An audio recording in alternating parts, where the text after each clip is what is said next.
మహాదేవ శ్రీమాత్రే నమః. మకర రాశి ప్రేక్షకులకు అందరికీ కూడా నిజ జ్యేష్ఠ మాస శుభ ఆశీస్సులు. మరి గడిచిన 2025 మార్చ్ ఏప్రిల్ మే నుండి కూడా ఎంతో ఇబ్బంది కలిగించే సందర్భాలలోనే ఉన్నారు. ఏ పని ముందుకు పోక వెనుకకు రాక ఇరుక్కుని పోయి చాలా సతమతమైనటువంటి సందర్భాలు చాలా ఉన్నవి. ఏది ఏమైనప్పటికీ కూడా ఈ మకర రాశి వారు తప్పకుండా మీరు మీ వ్యక్తిగత జాతకంలో నడిచే దశ అంతర్దశలను చెక్ చేసుకోవాలి. మరి శనివారం నువ్వుల నూనె దీపము వెలిగించి శని స్తోత్రాలను చదవడం ద్వారా మీకు అత్యంత శుభాలను వచ్చే పరిస్థితి మాత్రం ఉంటుంది. అప్పులకు సంబంధించి కానీ అప్పుల ఊబిలో ఉండేటువంటి వారికి, అనారోగ్య సమస్యలకు సంబంధించి, కొంత వ్యక్తిగతంగా ఉండే సమస్యలకు సంబంధించి, వ్యాపార అభివృద్ధికి సంబంధించి మీ రాశి ఏదైనా కూడా తప్పకుండా ఈ పరిహారం చేసిన తర్వాత, అంటే మకర రాశి వారు ఈ పరిహారం చేసిన తర్వాత మీ జీవితంలో వచ్చినటువంటి మార్పును తప్పకుండా కామెంట్ చేయండి, కామెంట్ చెప్పండి. నలుగురికి ఉపయోగపడుతుంది. అంటే భక్తి కంటే తప్పకుండా, ఎందుకంటే భక్తి అనేది ఉంటే మార్గం అనేటువంటిది ఉంటుంది. గమనించుకోండి. ఆలస్యంగా వచ్చిన విజయం మీకు శాశ్వతంగా మీకు ఒక గౌరవాన్ని ఇస్తుంది అని చెప్తూ, అదేవిధంగా మీకుండే యాటిట్యూడ్, మీకుండే డిసిప్లిన్, మీకుండే క్రమశిక్షణ వల్ల మీరు మంచి స్థాయిలో ఉంటారు రేపటి కాలంలో. అది ఎలాంటి డౌట్ లేదు.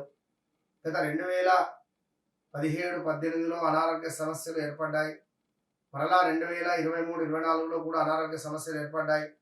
ఇప్పుడు గడిచిన 2025 ఈ 26 మే వరకు కూడా ఒక గృహ నిర్మాణ అవకాశాలు ఆగిపోవడమా, పనులు దగ్గర దాకా వచ్చి మిస్ అయిపోవడమా, ఒక పెద్ద పని ఇది కనుక అయితే మీ లైఫ్ సెటిల్మెంట్ అయ్యేటువంటిది అది ముందుకు వెనుకకు అవుతూ ఉంది, కానీ ముందుకు మాత్రం జరగడం లేదు పని. అది ఎవరు అడ్డుపడ్డారో తెలుసా? మీకు దగ్గర వారే అడ్డుపడ్డారు. ఆ విషయం కూడా గమనించుకోండి. సో అదేవిధంగా కష్టం నీకు శాపం కాదు. నేను చెప్పే ట్యాగ్ లైన్ మీకు, కష్టము అనేటువంటిది మీకు శాపం కాదు, విజయానికి వేసినటువంటి పునాది అని మీరు భావించుకోండి. మకర రాశి వారికి కష్టము అనేటువంటిది ఇది మీకు శాపము అనేటువంటిది కాదు, మీకు రాబోయే విజయానికి వేసేటువంటి పునాదిగా మీరు అర్థం చేసుకోండి. అదేవిధంగా ఎవరైతే మకర రాశి వారు ఉన్నారో మీ యొక్క క్రమశిక్షణ ఇందాక చెప్పుకున్నాం, చాలా మంచిది. సో ఒక మాట అన్నా కూడా సహించలేరు. అలాంటిది మీకు అయిన వారి నుండి మాటలు, చాలా దగ్గర వారి నుండి కొంత ఇబ్బంది కలిగించే సందర్భాలు కావచ్చును.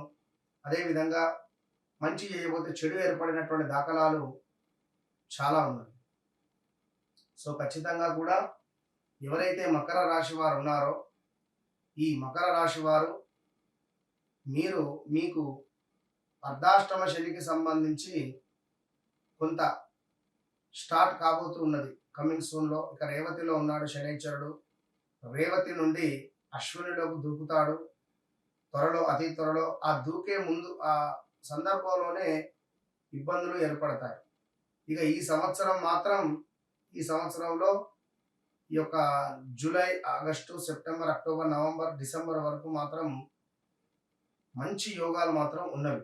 ఇది గమనించుకోండి. ఇక మకరం, మీకు శమీ వృక్షం అంటే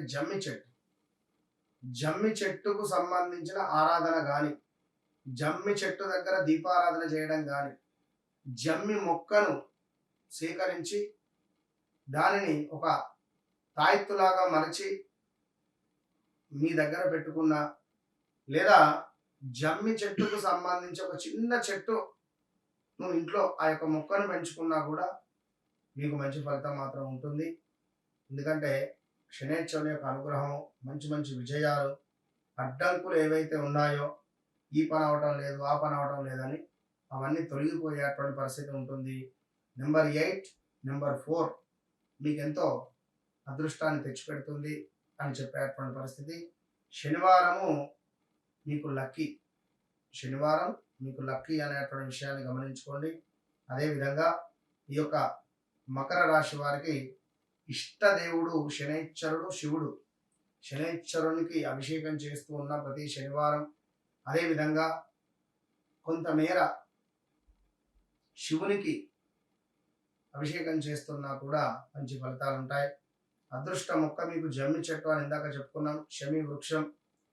సో అప్పులు తీరేందుకు నువ్వుల నూనె దీపాన్ని అధికంగా వెలిగిస్తూ ఉండాలి.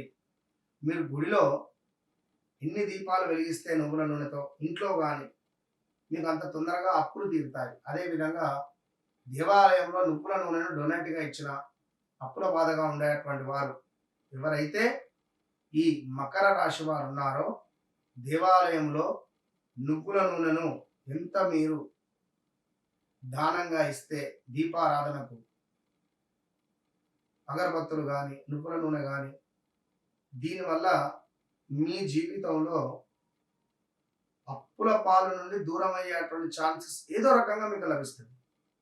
ఇది అర్థం చేసుకునేటువంటి విషయం మీరు ఖచ్చితంగా.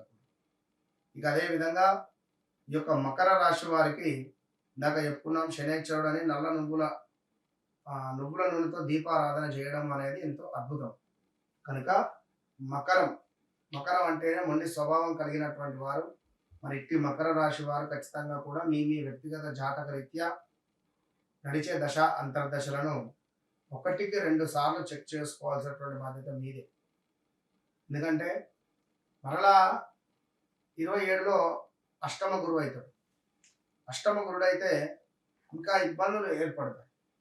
కనుక ఇప్పటి నుండే మీ వ్యక్తిగత జాతక రీత్యా ఎలాంటి దశలు అంతర్దశలు నడుస్తున్నాయి, మరి నేను ఎలాంటి అద్భుతమైనటువంటి పరిహారాలు చేసుకోవాలి, ఇవి సరిపోతావా, ఇంకా దీనికి మించి ఏమైనా ఉంటాయంటే 100% ఉంటాయి. నన్ను కలవక ముందు, నన్ను కలిసిన తర్వాత. ఇది మాత్రం gun shot. All the best.